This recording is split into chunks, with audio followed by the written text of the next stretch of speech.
una estructura d'edificació que és molt esvelta. Per tant, l'element esvelt aquest seria l'element tipus barra.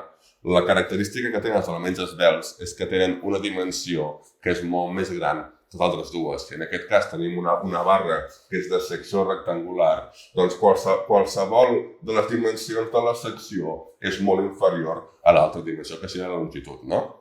I ens diu que hi apliquem una compressió. Per tant, a aquest element d'aquí s'estaria aplicant una compressió, no? De manera que això, com que té una dimensió que és molt més dèbil que l'altra, el que tindria a fer quan apretem pels extrems és el mateix que faria un regle de plàstic prou llarg que quan l'apretem s'encorbaria, i el que faria és fer una forma més o menys així exagerant. Per tant, això es coneix com vinclament, en castellà pendulo. Per tant, seria la resposta B d'aquest exercici.